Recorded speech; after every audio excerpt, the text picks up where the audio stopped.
When Meredith was a senior in high school, she was known for her optimistic spirit. She was at the top of her class and had just been accepted into Emory University when she was diagnosed with acute myeloid leukemia. Meredith spent her 19th birthday in the intensive care unit, after which she underwent a bone marrow transplant and a tracheotomy, only to die a year after her diagnosis. Not of cancer, but of an antimicrobial resistant infection. I'm sure many of you might be familiar with The Last of Us, a post-apocalyptic new show where a zombie fungus has made the leap from ants to humans and has taken over the world. While this zombie fungus isn't a threat to humans, there's a very real fungus spreading across the United States. It doesn't control your mind, but it poses a real threat for patients across the globe. When we think of fungi, we often think of mold on cheese, mildew on books, or mushrooms springing up in the garden after it rains.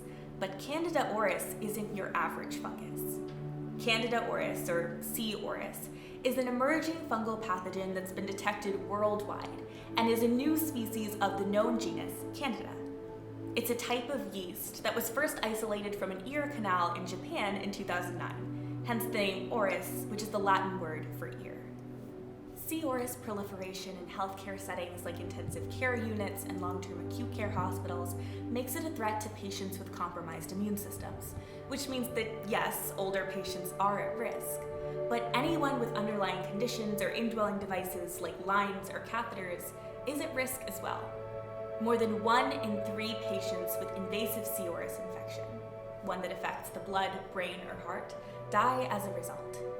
And not all cleaners work to kill C. auris, which means that improper cleaning or cleaning with a product that isn't EPA verified to kill C. auris specifically means that the organism could persist for weeks at a time on surfaces. Moreover, C. auris is often misidentified. While some lab tests can detect C. auris, others misidentify it as a different type of yeast. Furthermore, and perhaps most critically, C. auris can be multi-drug resistant. Most strains of C. auris are resistant to 1 antifungal drug class, some are resistant to 2 antifungal drug classes, and a couple strains have been found to be resistant to all 3 major classes of antifungal drugs. I first started working on Candida auris when I joined the New Jersey Department of Health in fall of 2020, and I entered, compiled, and analyzed data from over 650 case report forms submitted to the health department between 2017, when cases were first discovered, through the end of 2022, as cases and forms began to pile in exponentially. Despite this, C. auris has just begun making headlines. Dozens of news articles were published in the last month and a half as cases continued to surge. Part of the challenge with multi-drug resistant organisms is that they target a section of the population that society collectively dismisses. Yet, Nevada has now found cases of C. auris in infants 6 months of age or younger in the intensive care unit, one of whom has unfortunately died. This remains the truth for infectious disease. A threat for one patient, one facility, one state, or even one country is a threat for all of us. Unfortunately, C. auris is neither the first nor the last multi-drug resistant superbug we will be forced to face. Antimicrobial resistance, or AMR for short, is a much larger problem than C. auris alone. Antimicrobials, more broadly, are composed of 4 categories: antibacterials for bacteria, antivirals for viruses, antifungals for fungi, and antiparasitics for parasites. So, take Meredith for instance.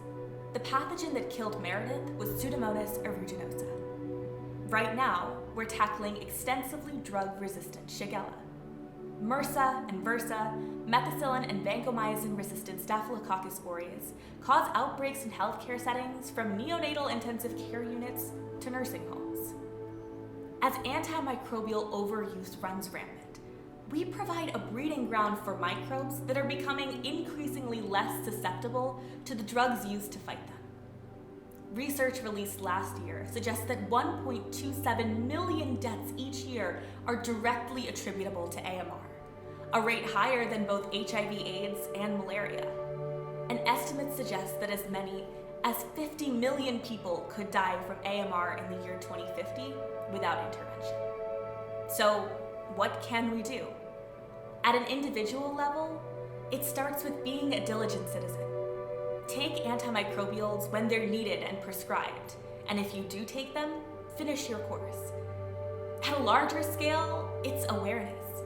It's easy to wave off healthcare-associated infections and antimicrobial resistance as problems that don't affect us until it's your grandparent, your sibling, or you at risk. But when that bubblegum pink bottle of amoxicillin no longer works to treat an ear infection, it could be too late to act.